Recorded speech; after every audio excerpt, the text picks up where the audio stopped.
Et nous sommes à présent donc à la foire du Mans. Regardez ici dans le forum, eh bien, le département de la Sarthe, premier partenaire du sport en Sarthe, a mis les petits plats dans les grands avec un énorme stand où vous avez des animations, des démonstrations de différents sports. Et année olympique oblige évidemment, eh bien, il y a une magnifique animation et une décoration assez exceptionnelle pour les Jeux olympiques. Regardez ici, il s'agit de la frise chronologique où vous avez les Sartois qui ont participé aux Jeux olympiques et aux Jeux paralympiques.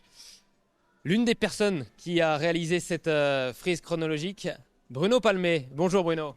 Bonjour. Donc on connaît bien évidemment sur les antennes d'LMTV Sarthe avec une émission tous les mardis qui se passe bien pour les premières là. Ah ouais, l'émission Plus belle ma Sarthe. On va à la rencontre des maires des différentes communes du département et des administrés. Donc c'est vraiment cool. La prochaine émission se déroulera donc mardi prochain avec Saint-Vincent-du-Lerouet. Et Bruno, qui est également journaliste sportif, c'est toi Bruno qui a réalisé cette frise. Je sais qu'il y a chez toi une envie de valoriser les athlètes sartois. Oui, complètement. On a de quoi être fier puisque je crois avoir dénombré 37 Sartois qui ont participé aux Jeux Olympiques, dont 14 ont eu des médailles. Et parfois même 5 médailles, comme André Joussaume, qu'on aura l'occasion de croiser sur notre route durant la frise. Ouais, c'est exceptionnel parce qu'il y a vraiment un patrimoine sportif dans la Sarthe, dans toutes les disciplines. Bien évidemment, dans les deux poumons, on va dire que sont le football et le cyclisme, mais aussi dans des disciplines un peu moins connues et encore moins sartoises, comme la voile ou le ski acrobatique, puisque avec Yuri Gilg, voilà, un Sartois a participé aux Jeux Olympiques d'Albertville. Le bobsleigh aussi. Le bobsleigh aussi. Le bobsleigh avec Parisot notamment en 1968, ouais, c'est ça. Je crois que c'est ça. Et puis un autre de Mestre à Tokyo également, qui faisait partie de la sélection olympique. Voilà, donc c'est une belle farandole de sportifs. Ouais.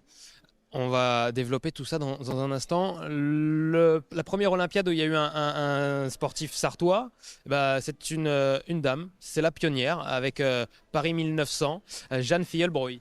Oui, c'est la première sartoise, mais surtout la première française et qui plus est l'une des premières femmes au monde dans l'histoire à avoir participé aux Jeux Olympiques parce qu'en 1900, on n'appelait pas ça les Jeux Olympiques, hein. C'était les exercices physiques, ça rentrait dans le cadre de l'exposition universelle. C'était organisé à Paris, tu l'as dit, et c'est vrai que c'était tout nouveau, ça s'est déroulé sur plusieurs mois. Il y avait plusieurs disciplines, il n'y avait que 22 femmes.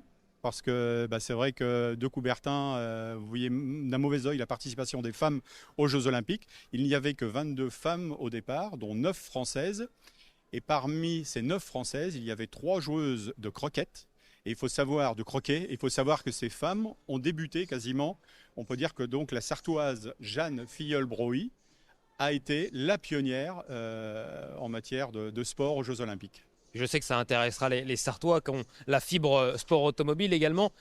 En 1900, il y avait également une discipline automobile qui était présente sur les Jeux Olympiques. Oui, l'automobile était un sport de démonstration Ouais. aux Jeux Olympiques en 1900. Il y avait 14 disciplines. Et notre Sartois Henri Fournier, qui était un sportif éclectique, hein, puisque ça a été également un champion et recordman du monde de vélo. Il a aussi fait de la moto. C'était vraiment quelqu'un d'incroyable à l'époque, sportivement parlant. Et donc, lui a participé à l'épreuve Paris-Toulouse-Paris et il a remporté la catégorie des motocyclettes, donc c'était des tricycles à 3 roues. Mais il est entré dans l'histoire au même titre que Jeanne Filleul-Broy, qui était, rappelons-le, originaire de Saint-Corneille, un village non loin d'Urmand, et qui habitait le château de la Périgne à l'époque, avec son frère, dont tu vas sans doute me parler, qui s'appelait Edgens, puisque c'était le nom, Filleul-Broy, c'était son nom marital. Et son frère, lui, a participé en 1900 à l'épreuve d'équitation, mais aussi à l'épreuve de croquet. Marcel Edgens, qui a d'ailleurs été maire de Saint-Corneille. Il faut savoir que la famille Edgens a été maire de Saint-Corneille pendant 45 ans. Et le papa donc, de Jeanne Filleul-Broy et de Marcel Edgens, non seulement a été maire de Saint-Corneille, mais était un homme politique, sartois, député et surtout fondateur du journal de la Sarthe, qui est devenu aujourd'hui le Maine Libre. En 1868. Prochaine Olympiade, Londres, en 1908, avec de la voile pour un athlète sartois. Oui, il est né au Mans, effectivement, c'est Henri Artus. Donc l'originalité, c'est que c'est un voileux. Et en plus, il avait remporté une médaille.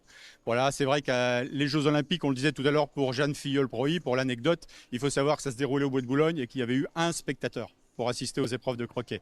Donc là, j'imagine que pour la voile, c'était aussi 1908, encore un sport tout nouveau, et que seuls les participants se faisaient plaisir parce que le public n'est arrivé que quelques années plus tard. Avec une médaille de bronze pour Henri Artus. Une autre médaille lors des Olympiades 1912 du côté de Stockholm avec Pierre Dufour d'Astafort en équitation, une médaille d'argent. Ouais, on hisse le niveau, en médaille d'argent, Pierre Dufour d'Astafort, qui lui aussi était sartois à Stockholm. Il fait partie des meilleurs cavaliers français. Alors il faut savoir que au moment entre les deux guerres, les principaux cavaliers étaient des militaires, quoi. Voilà, ce n'est qu'à partir des années 56-60 où là le domaine de l'équitation était ouvert à tout à chacun, mais au préalable c'était souvent des officiers militaires. C'est pour ça on retrouvera un autre militaire un petit peu plus tard dans la chronologie des sportifs. Quand on parle cyclisme en Sarthe, on pense forcément à Laurent Brochard, l'ancien champion du monde en 1997 du côté de San Sebastian. On en parlera puisque Laurent Brochard a évidemment participé à 3 Olympiades. On ne pense pas forcément, mais il y avait un autre cycliste de très très haut niveau, sartois, c'est Achille Souchard, qui a lui aussi remporté une médaille d'or. Carrément, ouais, sur l'épreuve sur route par équipe, la médaille d'or, c'était à Anvers, donc Achille Souchard, qui était un manceau et qui a gagné de nombreuses courses, parce qu'il a également été champion de France aussi, amateur et professionnel. Donc tout ça, c'était dans les années 20 et voilà, aujourd'hui encore, on se souvient de lui parce qu'il fait partie du patrimoine et de l'histoire des sportifs sartois. Et l'Alonnais, Achille Souchard, qui avait donc décroché cette médaille d'or par équipe sur ces Jeux Olympiques à Anvers en 1920. Pas de Sartois en revanche sur Paris 1924. On a quand même pris le soin de mettre quelques photos de cette édition donc française en 1924 et on 100 ans plus tard on aura les JO de Paris 2024 avec peut-être là des Sartois. Los Angeles 1932 avec André Jousseaume évidemment.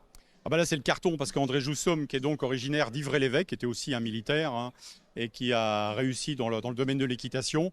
Lui a fait table rase sur les médailles, puisqu'entre la médaille d'or, vous voyez, deux médailles d'argent, une médaille de bronze. Il a participé à plusieurs Olympiades, de 1936 jusqu'à 1952 à Helsinki. Et M. Jousseaume, après, a été au Cadre Noir de Saumur, mais aussi à Chantilly. C'était un écuyer hors pair. C'était vraiment une référence, un maître en la matière. Et lui est originaire d'Ivray-l'Évêque. Sportif mythique en Sarthe, une salle porte même son nom. C'est évidemment Christian Balzer qui a participé aux Jeux 1956 à Melbourne. Il a fait Melbourne et puis Rome en 1960, Christian Balzer, qui était un membre titulaire de l'équipe à part entière de l'équipe de France de basket. Un grand joueur, un grand dirigeant aussi, puisqu'il a été président du MSB, il a été entraîneur du SCM, il a été joueur du SCM, bien sûr, dans les années 60-70. Il est originaire de l'Alsace, mais Christian a fait toute sa carrière, puisqu'il a travaillé au comptoir moderne, au Mans.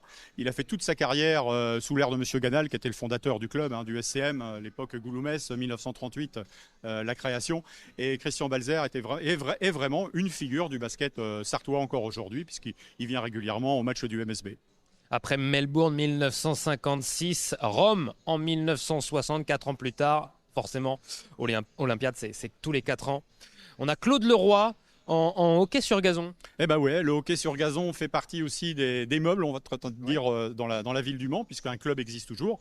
Celui du Somme, il y en a d'autres, mais Claude Leroy appartenait à l'équipe du Stade Olympique du Maine, donc ça se déroulait au Stade de la Californie, et il a été sélectionné en 1960 avec l'équipe de France, qui n'a pas eu de grands résultats, mais bon, là encore fallait-il se qualifier pour les JO, et on le voit ici sur une photo, il est au milieu de ses troupes en bas. Il a participé donc au JO de Rome en 1960, et j'imagine que ces souvenirs, comme pour tous les sportifs, ça reste gravé dans leur mémoire, quoi.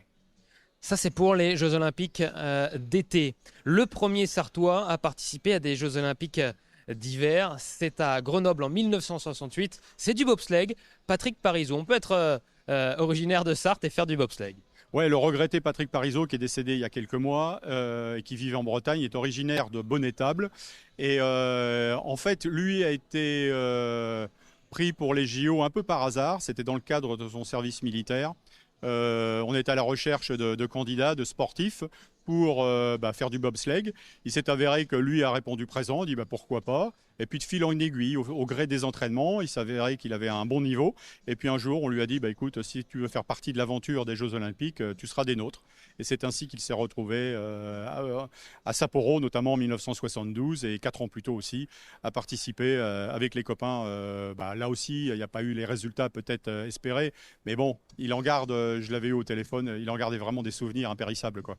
2 Olympiades donc d'hiver pour Patrick Parisot. Moscou 1981, on revient sur des Olympiades d'été avec Philippe Bocara sur le canoë-kayak. Il y a eu médaille également. Ouais, il y a une médaille. Alors lui, il a eu sa médaille à Los Angeles, donc c'était en 84 avec son camarade Pascal Boucherie, qui était angevin, si ma mémoire est bonne. Et la particularité de Philippe Bocara, c'est qu'aujourd'hui, il est chiropracteur, il vit aux États-Unis. Et en plus, ces 2 dernières Olympiades, il les a disputées sous les couleurs du maillot des États-Unis. Donc, il faisait partie de la sélection américaine à Atlanta en 1996 et à Sydney en 2000. Allez, dans quelques instants, on poursuit cette magnifique frise chronologique retraçant les exploits de nos athlètes sartois dans ces différentes Olympiades. Tout de suite après la pub.